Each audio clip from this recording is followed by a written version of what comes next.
I'm gonna start, I'm just checking in with the time.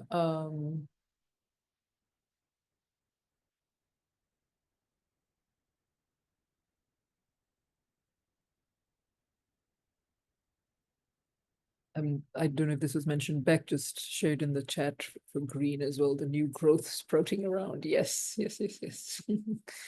Um, I'll just offer a little bit by way of getting into our bodies first, and then we can do some practice and then some um exploration around generosity.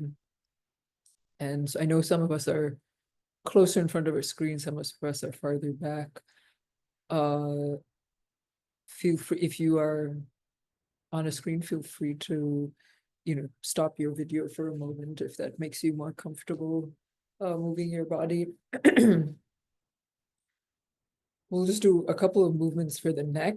The reason I picked the neck is the neck sort of affects everything else in the body. So there's, without getting into it too much, but a lot of the fascial sheaths um, come through the neck. So if we can keep our neck nice and nimble, it helps open up the rest of the body. And of course, unfortunately, given how much time we spend in front of screens, our necks are often not in the best shape. So we'll just do a couple of simple movements and stay in your own body. So if anything I'm suggesting feels painful, maybe try backing off, go do a little less, maybe even skip it altogether. So we'll just do simple, you'll bring your chin in towards your chest. And then slowly you can keep your eyes open here if that helps. For some people, they get dizzy if they keep their eyes open, in which case you can close your eyes. And then start to take the gaze up.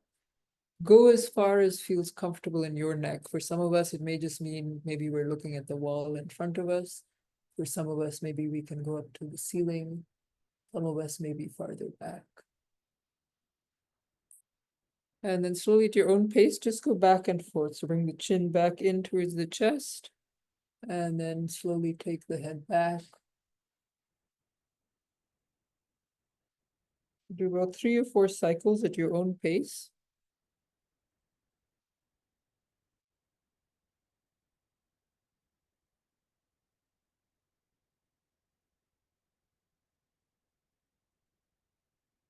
And then come back to center.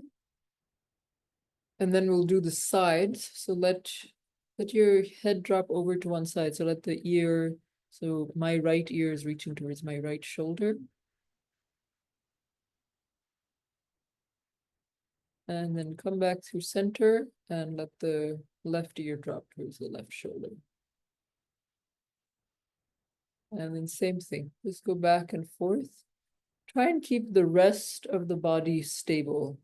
So the only thing that's moving is our head. That'll help make sure the stretch is really in the neck and not going into other parts of the body. Again, just move at your own pace and see what feels good for your body. Sometimes moving slowly feels good. Sometimes moving a little fast can feel good.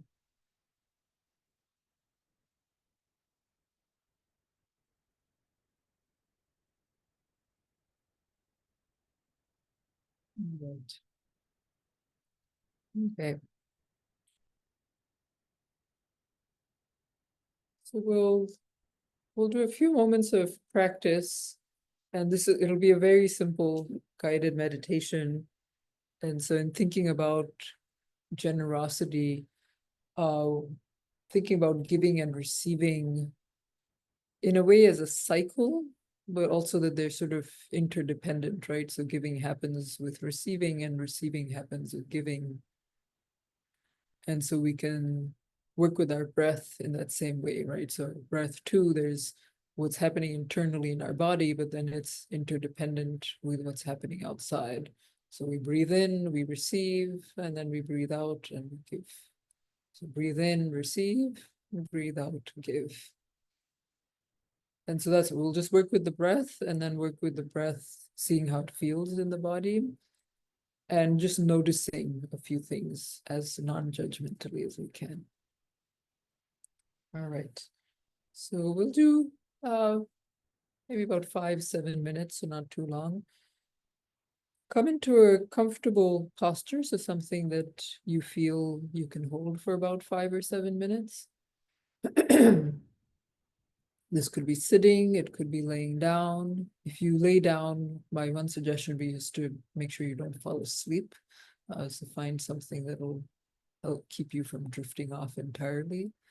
You can also do the standing. So find a posture that's comfortable for you.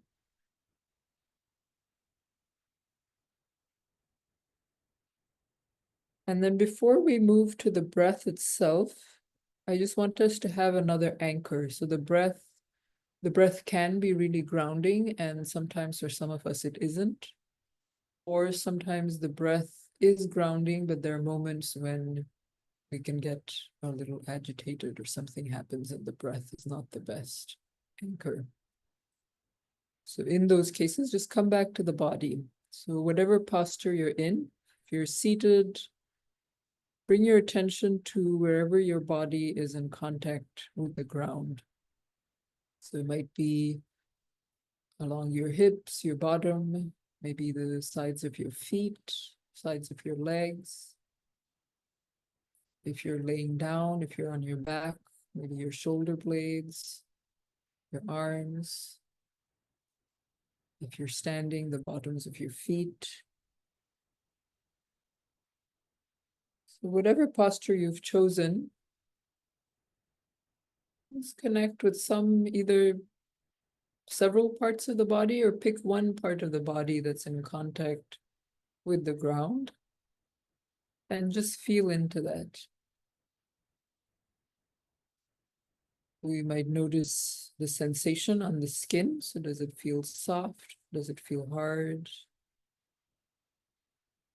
We might notice the temperature. Does the contact of our body with the ground, does it feel cool? Does it feel warm?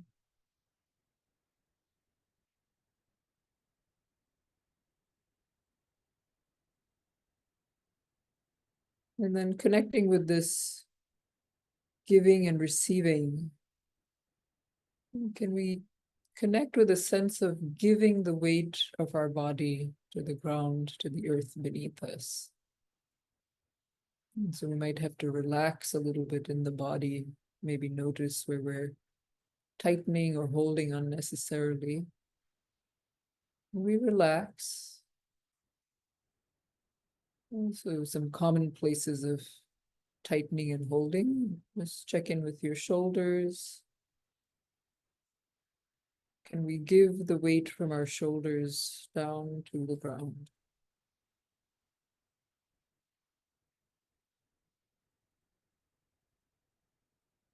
Check in with the hips, the legs.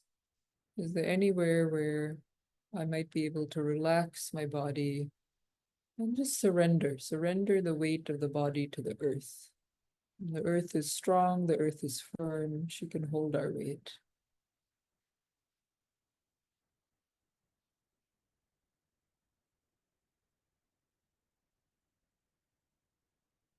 And then just check in with the belly. The belly is another place where we tend to hold and tighten. And just relax to whatever extent you can. Sometimes we can't relax completely. That's perfectly fine too. But as much as we can, we try and be generous with the weight of our body, and we give the weight of our body to the ground below. The more generous we are, the more we can receive from the earth. The more fully we let go, we relax, we let the weight of our body release into the earth, the more the earth can hold us, the more we can receive support and nourishment from the earth.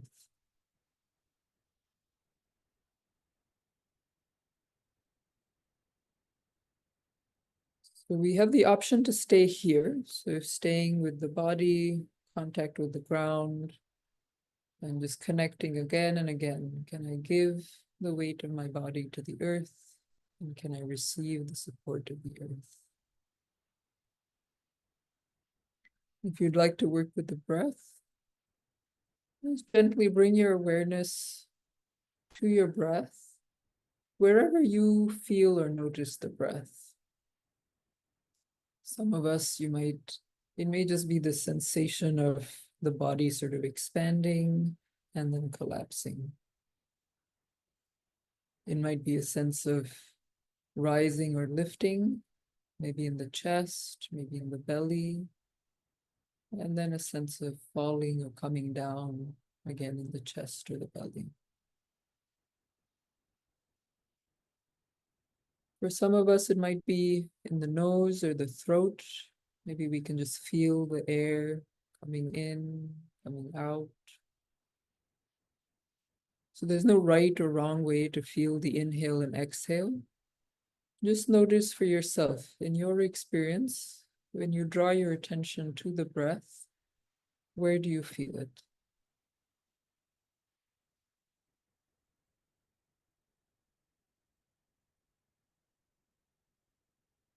And once you've picked a spot where you can feel the breath, connect with the breath, just stay with that. And so the breath will continue. We have, as soon as we draw our attention to something, there's this tendency to try and control it. And that's okay. Just notice, oh, okay, I'm trying to control my breath. I'm trying to inhale longer, hold the breath, or exhale longer.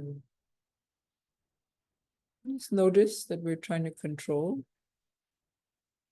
And if possible, again, just try and relax, give in to the breath. Just be generous with the breath.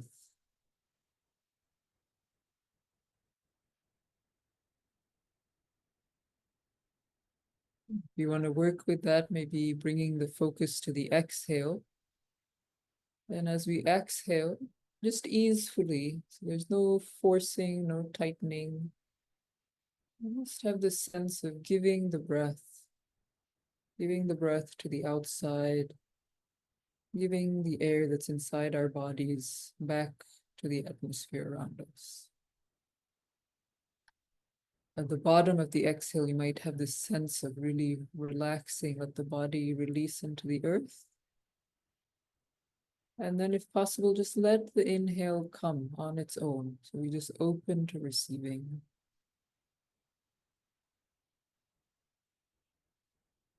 And again, just notice, sometimes that opening to receiving comes smoothly.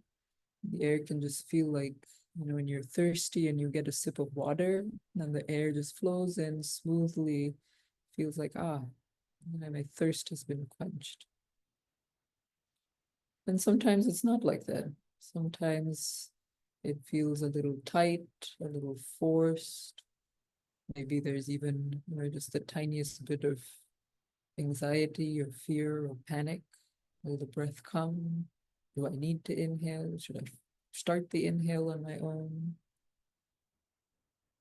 And again, just notice. Just notice.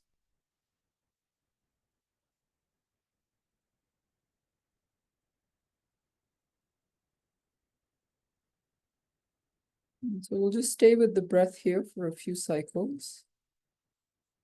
Just keeping this our practice. So with the exhale, can I release the air?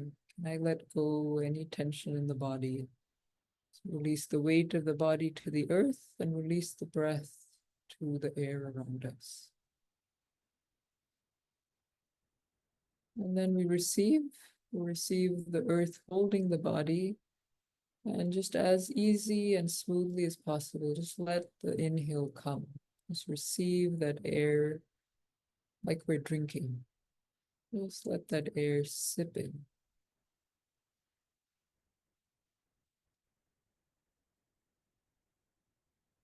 And so continue at your own pace. Just exhale and inhale what feels like a normal cycle to you.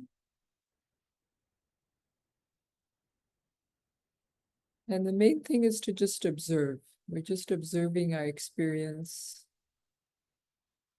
When does it feel easy to relax and to give completely, to give partially? And then what is it like to receive? Does it feel sweet? Does it feel warm? Does it feel like a relief? Does it feel unsure?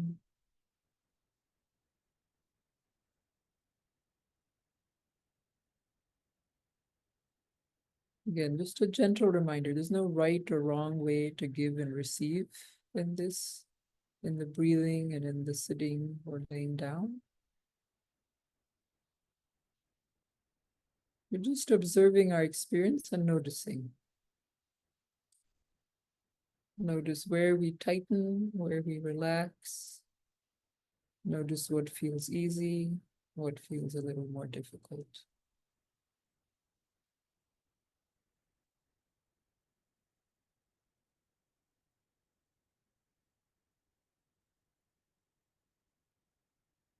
Just take a few more breaths in silence, just observing.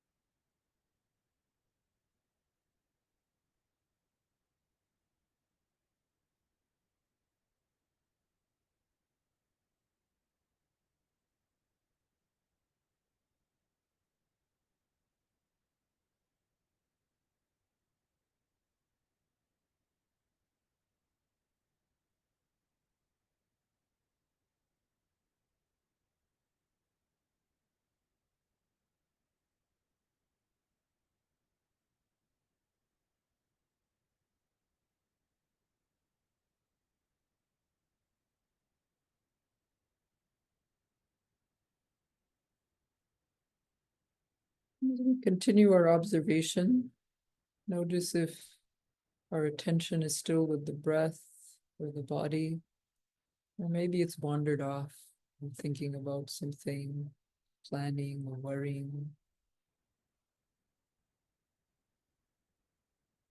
Just gently come back to the breath and back to the body.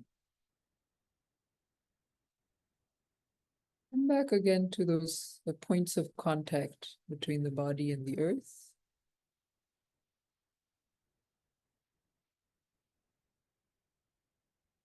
And as we feel into those points of contact, if it's possible,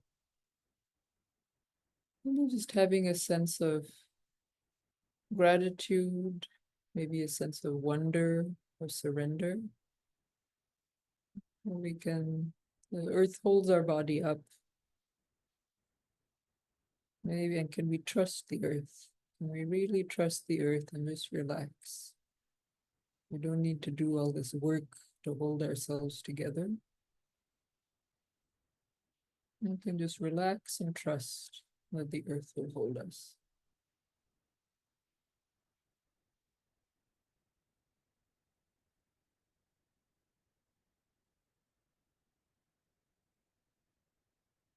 And then at your own pace, there's no rush at all here. See what's a comfortable pace for yourself.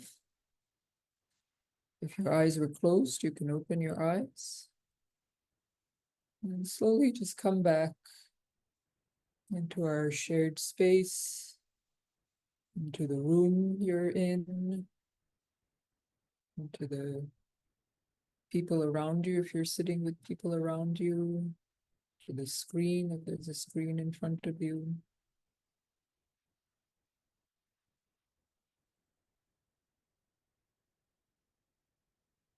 And then as we transition, if anyone would like to share anything they observed in the observation of the body, giving the body's weight to the earth, receiving the support of the earth, or that you observed in giving the exhale, giving the breath to the air, and then receiving the breath from the air. You can either put it into the chat or into the group chat, or if you want to send it to me directly, I won't read it out. But it just gives me a sense of what the practice was like for people and what's coming up for you. And there's, of course, as always, no pressure to share. If you feel like it would be meaningful to put words to your experience, you're welcome to do so.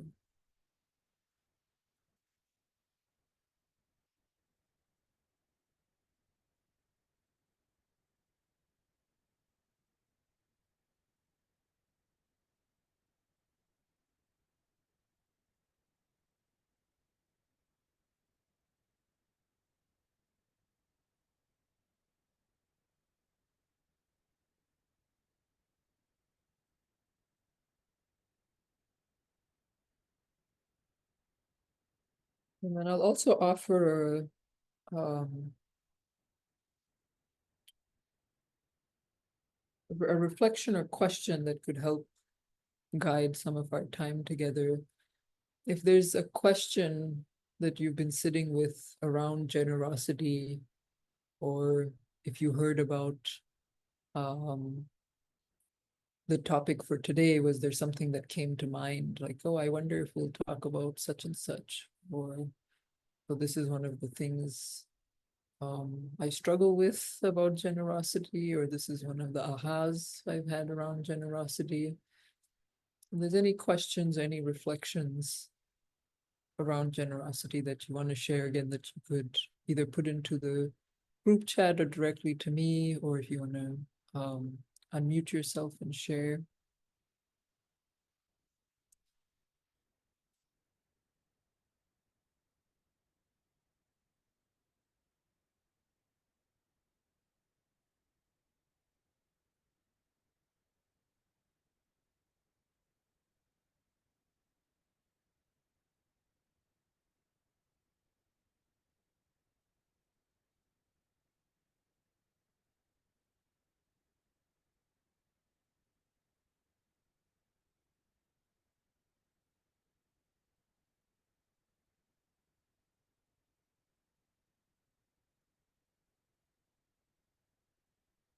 Let's wait a couple more moments.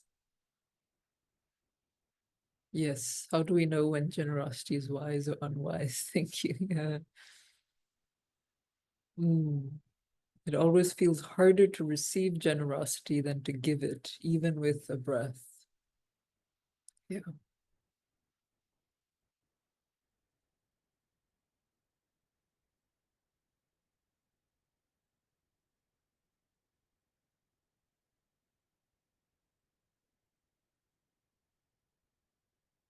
Those are both good reflections and questions. Thank you. If there's any more, please share them, and then we can start to work with these and see where we go. Um,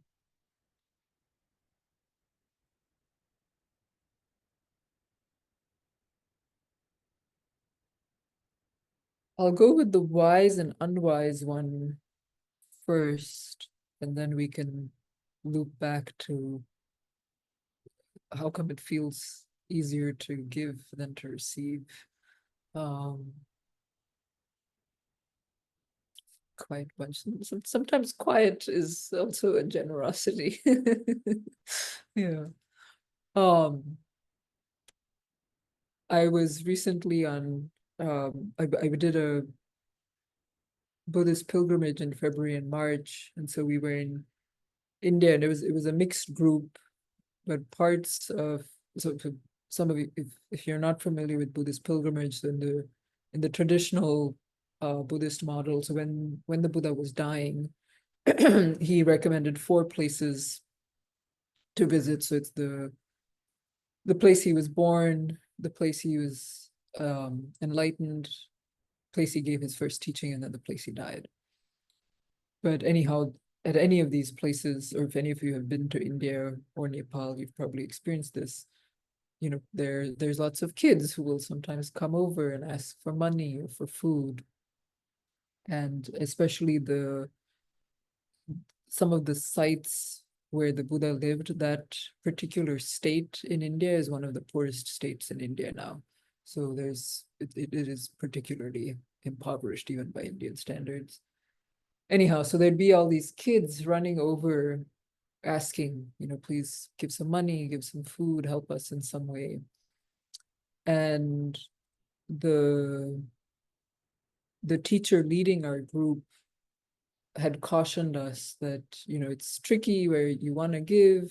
The trouble is if you give, they sort of come as a horde and you can get overwhelmed. And so the teacher's advice is, don't give. One of the ladies on the trip with me who I got quite close to, German lady, and she wasn't the only one. There were a few Germans, and the Germans in particular struggled with this. I think I did hear other people mention it too, but they really struggled with this idea that someone's just begging. How can they were really struggling to figure out, is it wise or not wise to give when someone is begging? They're like, like I'd want them to work, I'd want them to make something. I'm that in part that they're concerned being, okay, you beg and you got this for me today, what happens tomorrow? And and definitely come back these the folks I'm describing, there was genuine like confusion in their hearts. So definitely, they're trying to do the right thing and compassion for them in their confusion. For me, it was a little interesting because part of what I was seeing was the going to find a job or making something, it assumes that the jobs exist. And in this particular part of India, these kids may genuinely just not have anything else to do. Their best bet is begging. um, and it also made me wonder about like, oh, does this get tricky? Because then there's a way in which we might inadvertently be saying, if you need help, don't ask for help. Right. So anyhow, just in this, like, yeah, what's wise and unwise giving, it's tricky and it's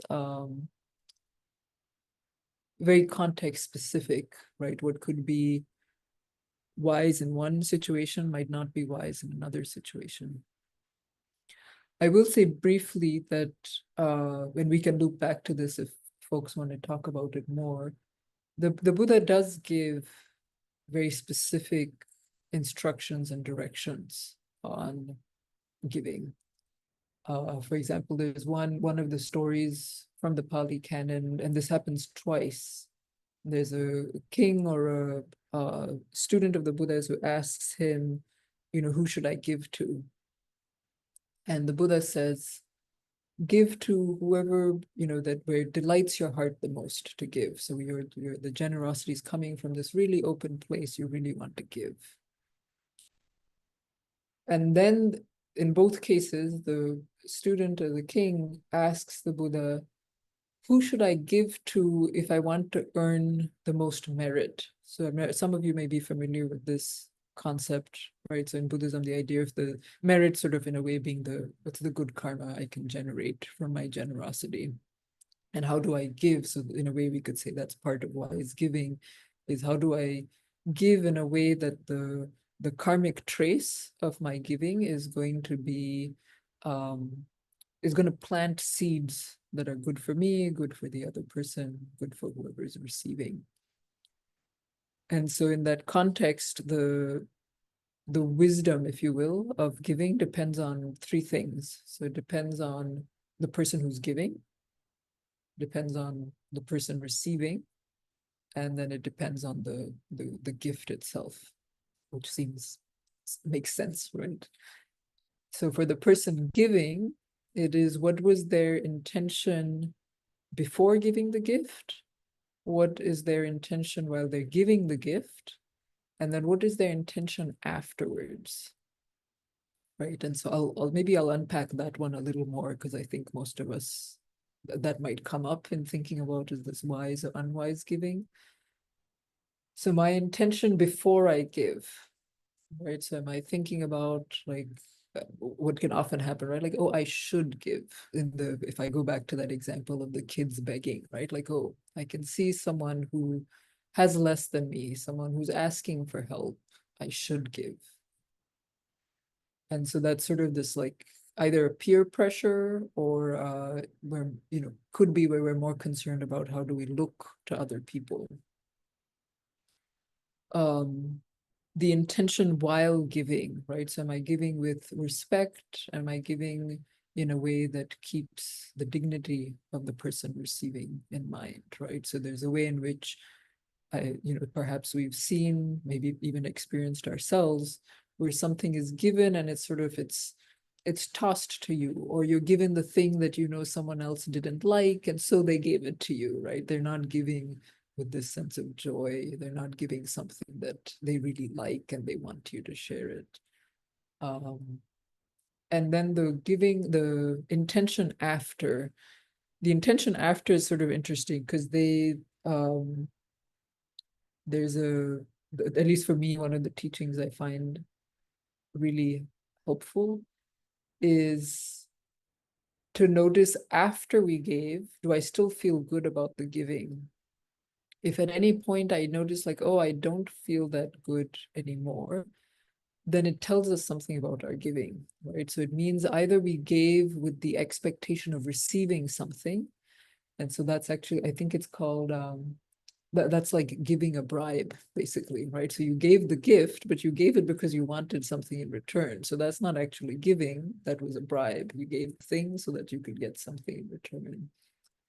And then the other one that can happen is regret, right? So we gave something and then later we're like, oh, either we don't feel that good about the person anymore, or we expected something and they didn't give it back to us or something.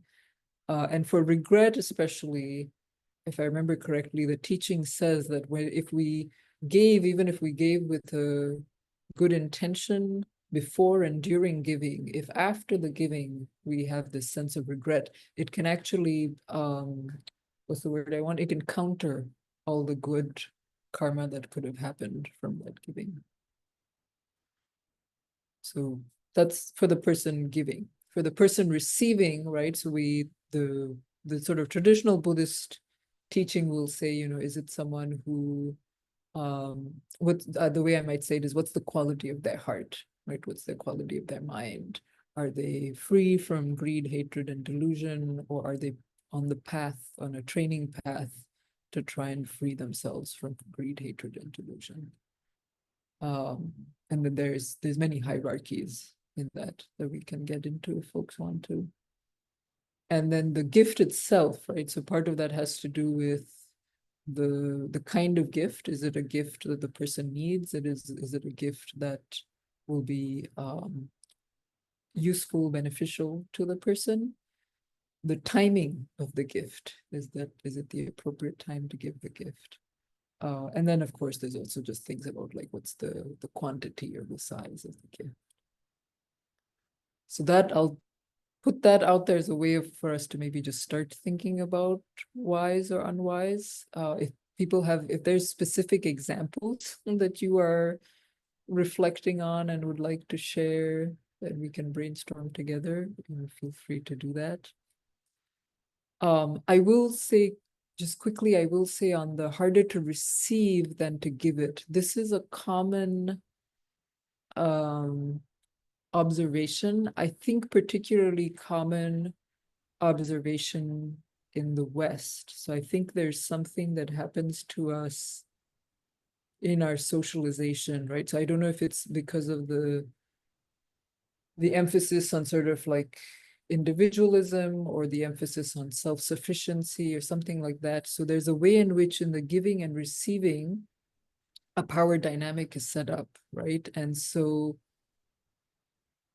giving, the person who gives is somehow superior to the person who receives. And so that's why when we give, we feel comfortable giving. Oh, I'm being a good person, I'm giving, right? But in the receiving, I was like, oh, I'm not doing what I need to support myself, or I'm weaker than, or now because I've received, I'm in debt to this person, or I owe them something. So this, yeah, there is, the receiving can be quite gnarly. I'll share one quick story and then maybe we can open up for any further questions folks might have or what you might want to explore further. So it's actually, again, when I was on pilgrimage, one of the places I mentioned, one of the places is where, so Siddhartha, so the Buddha before he was enlightened, where Siddhartha was born. And so there's a temple there to his mother, his birth mother. And so we went to the temple and then we all collected outside the temple, and there's various trees, and we were going to sit and meditate under the trees. And the monk, our teacher who was leading the group, he told us, he said that he shared this experience he had one time there where he sat down to meditate and sort of lost track of time, had been there for quite some time, had his eyes closed while he was meditating. And then when he opened his eyes, looked down on his robes, and his robes are full of money. So other pilgrims who had come through had seen him meditating, and they put money in his robe. And so I knew this. And then I sat down. So there were two other people from the group in front of me. And then I was sitting, there was a tree behind me. The two people in front of me had their eyes closed as they were meditating. I had my eyes open. And so I saw a pilgrim, so not somebody who was part of our group, somebody else, somebody local. I think she was Nepali from what I can tell. And so she came by and she put money in front of the two people from my group who were meditating. And then she came towards me to give me money. And I sort of instinctively, so I bowed respectfully, and then I shook my head to say, no, please don't give me money. And in that moment, my thought was, I think, looking back, my senses, I was thinking, oh, like, yes, we give money to monastics to support them, but I'm not a monastic, so she shouldn't be giving me money. Or also just the complicated power dynamics of, we don't know. I'm making assumptions here, but if she was a local Nepali, probably someone who likely may be making less money than me, or even just, the idea of someone who's a Nepali giving Westerners, white folks money to meditate, right? Like this, so it gets gnarly. And so I said no. And then later when I asked my teacher about it, and he said, you shouldn't have taken it. You're blocking. So his main thing was this person who was giving the money, she's doing something with good intention. And this is an opportunity for her to earn good karma. And by my saying no, I blocked that opportunity for her to generate some good karma. And that in that situation, like, I could have received the money and I could have donated it to the temple. I don't have to keep it. The last thing maybe I'll say on the giving and the receiving, so related to this incident, is I've been sitting with it. I'm like, well, should I have said yes to her? Should I have taken her money? And it occurred to me that some of you might have heard of the teaching of the 8 worldly winds. And so one of the winds is praise and blame, right? So sometimes people really like us and they praise us, and sometimes people don't like us and they blame us. And part of the premise of the practice is, can we approach all those situations with equanimity? So when someone's happy with me and really praising me, can I not take it too personally and get attached to, like, oh, I'm being a good person, they like me. And then similarly, when I'm being blamed, to not take it too personally and be like, oh, I'm useless, I messed up, I screwed up, etc. And so in the giving and receiving, we can look at that the same way, right? If I can't be neutral and equanimous in the receiving of gifts, right? So if I can't be, okay, here, she's just giving. I don't have to assign meaning or start telling stories or examining, was it right, was it not right, etc., etc. If I can't have equanimity in receiving a gift, which gifts are easy, right? How can I be equanimous when I'm receiving blame, which is much harder than a gift, right? And so opening up to receiving gifts can be a step towards, like, okay, how can I just if I can open up to receiving the things that are good on the surface, as I release into that a little more, then maybe, there's a chance that I can open into receiving whatever that is that's coming as part of my experience. So I've been sitting, my knee hurts now. Okay, can I just receive that? My knee hurts now. Okay, I'm going to go outside. Oh, it's raining now. Okay, can I just receive it's raining? The sun has gone. So I'll pause there. I'm curious if any other questions or reflections came up, or, in the wise or unwise, if there was a specific situation anybody wanted to share. Yeah, we got it. Got someone.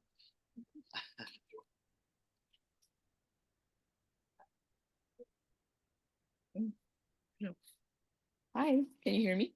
Yes. Thanks. Okay. Wow, you're very knowledgeable about this. Thank you so much.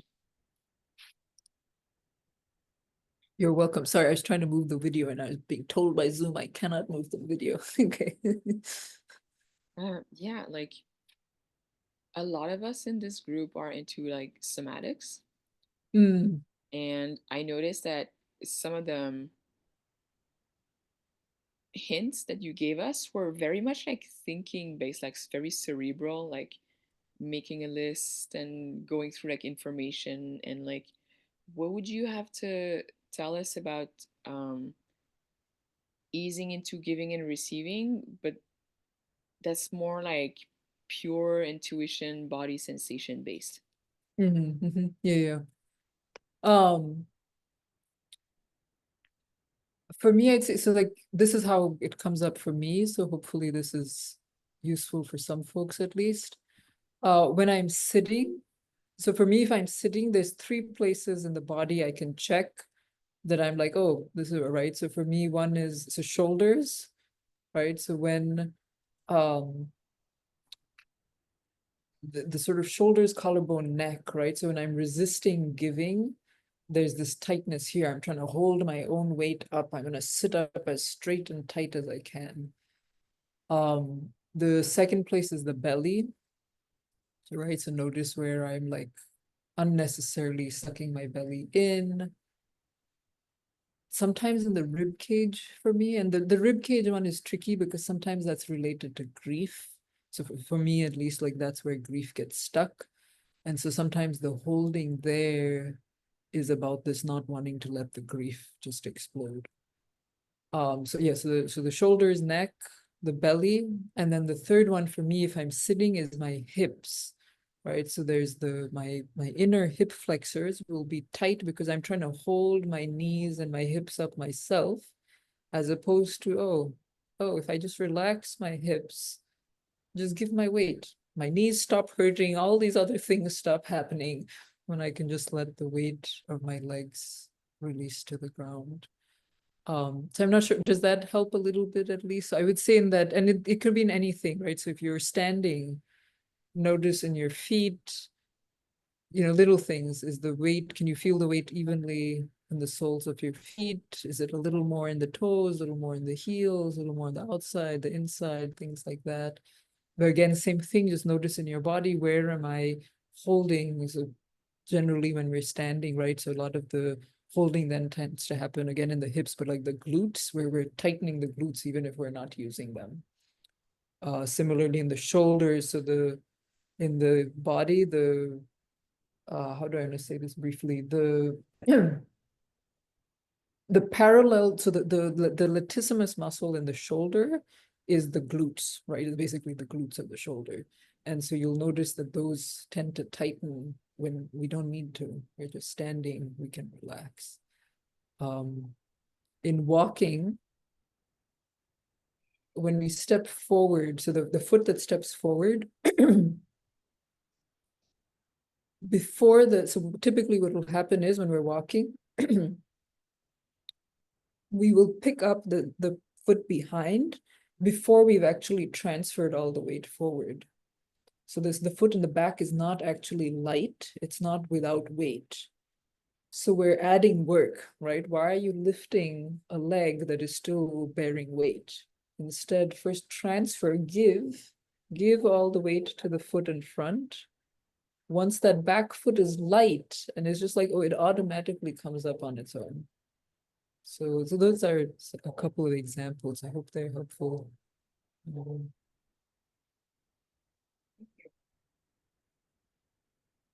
I know we're almost at time, so maybe we can do one more question or reflection and then we can wrap up. Yeah. I'm happy to stay longer. I always feel badly about people feeling like they need to hang out because someone's still talking. I appreciate you. I'm having a difficult moment where I'm in a situation where I'm giving grace, patience, compassion. Um,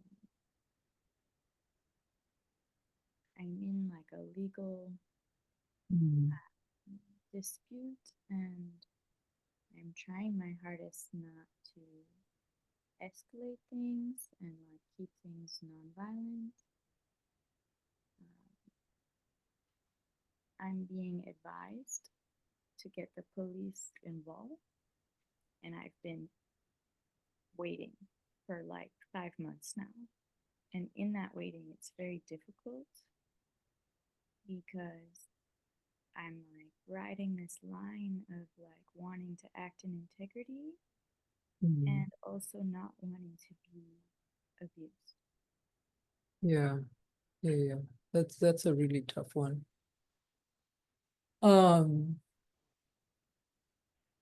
As you started sharing, what came up for me was, what are you giving yourself?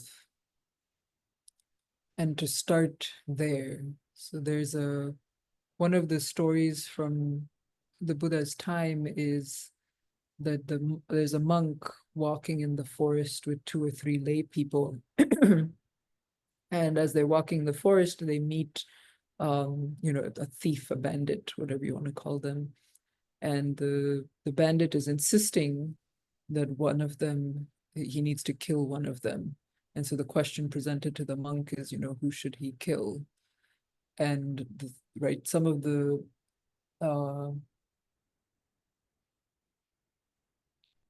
I apologize for using this word, but I hope it gets to the point. Some of the fluffier versions of compassion would say, oh, the monk should say, kill me, don't kill these people, kill me, right? And the teaching from the Buddha is actually like, no, the monk should say, don't kill anybody. Like, you're generating bad karma for yourself. Don't kill me, don't kill anybody else. Why are you doing this? So, I know that's not exactly your situation, but yeah, but part of what came up for me is just, maybe more compassion for yourself. Like, what can you give yourself in this situation? I think maybe 2 other things I would say is, as much as you can, yes, sticking with the this is how I'd say it, like karmically, right? So karmically, we don't know for sure what are the causes that led to the situation, right? So like, we know in the container of the things that have happened to you in the last few months or years, but we don't know from farther back in the past what's coming up. It does give us an opportunity, like you said, though, like, how can I, in whatever actions you take now, whatever words you use now, how do you help not make it worse? How do you help minimize whatever effects are going to be there in the long term? And then the last one I'll say, which is, might be a little controversial in terms of, Buddhist speak. Sometimes to protect yourself, you have to speak to people in a language they understand. And sometimes people don't understand that, the language of grace and compassion. So, it's not I think I'll say there's no perfect right or wrong answer. I think you'll have to see for yourself, right? Given the situation, what do you need to do to keep yourself safe? What do you need to do to keep your own heart at ease? Yeah, and sometimes that means we need to exercise options that may not have been our ideal or may not have been our first option.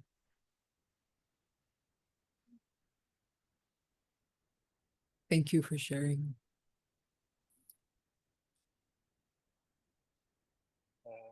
Okay, yeah, I see we're just past 8. Yes. Shall we start wrapping up?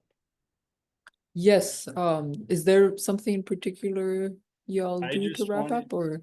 I just wanted to say a word about Dana before people start dropping off. So Indrani has generously come and shared these teachings with us, and the Dharma is still alive today, and we have access to it thanks to people who have made it their life's work to carry and share that knowledge. And it's also thanks to Dana, the practice of generosity, that people have been able to do that work. and it's very relevant to what we're talking about, I guess. I don't know if e-transfer, like if Indrani, you would want to put your email address in the chat or whatever works best. Yeah, I will do, I'm actually gonna put two things in, which one I'm gonna have to look up, so forgive me, it'll take me a moment. But you can, e-transfer or PayPal to this email address. And then I will share, just another place that is for those who are able, either to contribute or if you can share, would be much appreciated. So this is the pilgrimage that I mentioned. It's just a GoFundMe for the pilgrimage that I went on.